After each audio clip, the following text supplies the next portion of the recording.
Anybody in the back?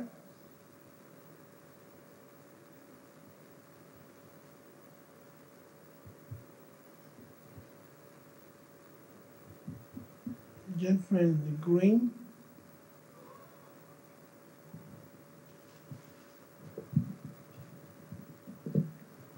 Rinpoche, the one thing in your talk that I don't understand is I can see the need for being egolessness, for having egolessness, but why do you label it Buddhism when anybody can be egoless? It's a natural state, it seems to me. It seems like that label could form a sex as I've seen, and it seems to be my experience, has somewhat been the downfall of America and cultures all over the world, when actually the Buddha wasn't a Buddhist. And could you speak on this and help clarify this question for me and maybe others? I'm glad you asked that question. And basically what we're talking about is that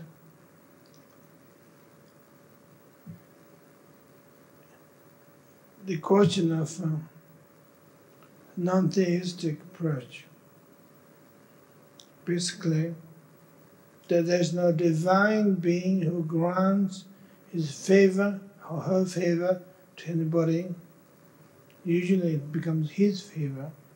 According to the Christian tradition, he's male and he's old man with gray hair and gray beard, dressed in long robes,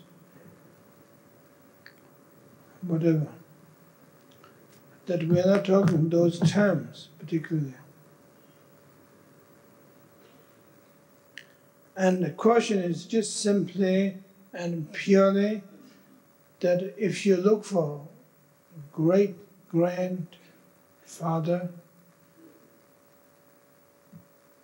it doesn't happen. There's such thing. There isn't such thing. So a question of continuity is what your mind is made out of. And this is a particular reference point. You should understand that I'm Buddhist myself. I don't believe in the God. You should understand that. I'm atheist, a non-theistic person, to the point. And I believe in it wholeheartedly. And I don't have to actually believe in it. It happens that way to me, that everything is part of that particular universe in which that things happens accordance in their own code, rather than somebody up there sitting on an antique chair dictating to us, so this should be done, that should be done. And nobody gives me a bottle with a nipple. As far as I'm, as long as I'm involved in my spiritual disciplines, in meditation practice, nobody feeds me on that particular thing. So what my opinion or idea is based on my particular perception. You could buy or reject it, of course. That's up to you. But if I'm correct, which is correct to myself, to that matter, is concerned, as we're working together on that particular project, is concerned, that there is no particular point, a reference point, whatever it may be, that there is somebody's helping you at all. That the things happens in their own court all the time.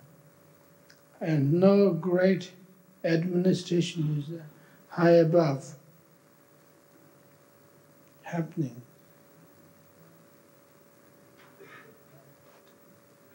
I'm sorry, if you like. I'm grateful, if you like. Once I talked about my son.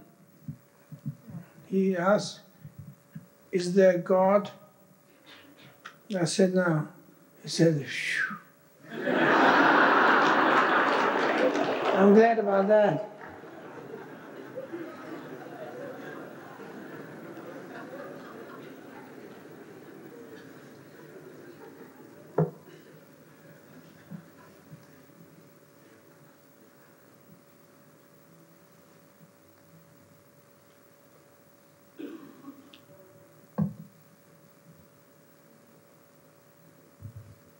There are some things about Buddhism that I can't quite come to grips with, and that you seem to perpetuate. And one is reincarnation, and which I don't know if that is a Buddhist concept anymore. And the other one is perpetuating the idea that you are a reincarnation, the 11th reincarnation of Trungpa or whatever, I don't know. I wasn't paying too close attention to the introduction. And how do you actually, I mean, you're coming out of this particular Buddhist Tibetan tradition of reincarnation, and you were discovered as a child. But do you actually accept this for yourself? I don't regard myself as a particular renegade from that particular approach. In fact, my personal experiences of memories and experience of my past life. But my tutor and my advisors in my monastery warned me that you should not pay attention, too much attention in your past.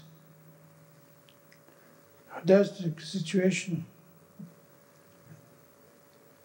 And I do feel that there is truth in reincarnation, logic actually, that you are reincarnated since you have taken your talk, since you have asked questions. There is continual changes taking place all the time. You don't have to die, but you keep on reproducing yourself on the spot. And if you think you are the person, what's your name? Richard. Richard.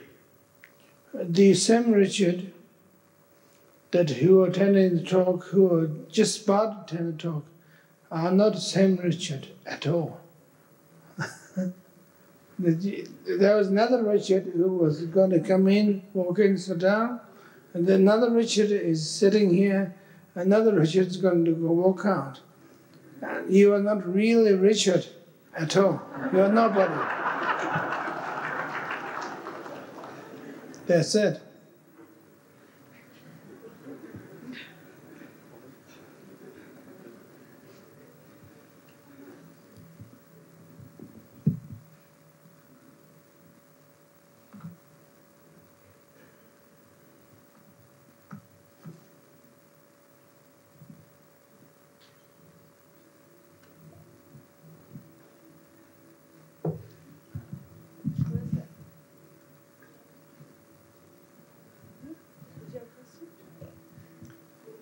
On that subject of God or gods, in reading about Tibetan Buddhism, I've come across things like Tara, Sarasvati, Manjushri,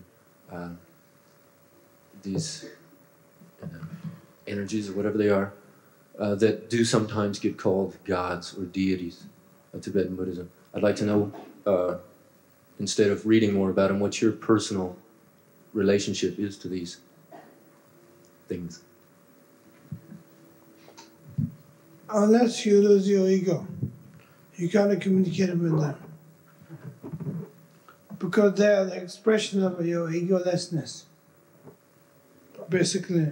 But they are not a savior, as a Christ principle, saint principle of all kinds.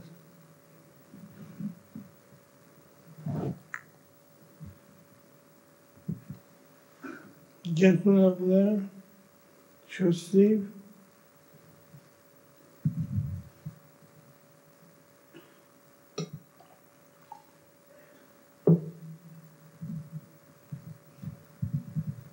am I right in thinking that what you have recommended to us is that we should straighten ourselves out by meditating and then cut off our long hair and put on neckties and re-enter the mainstream? Cut off our long hair, put on neckties, and re-enter the mainstream of American institutions as you have joined the Chamber of Commerce, and attempt to exert a wholesome influence from within. That's right.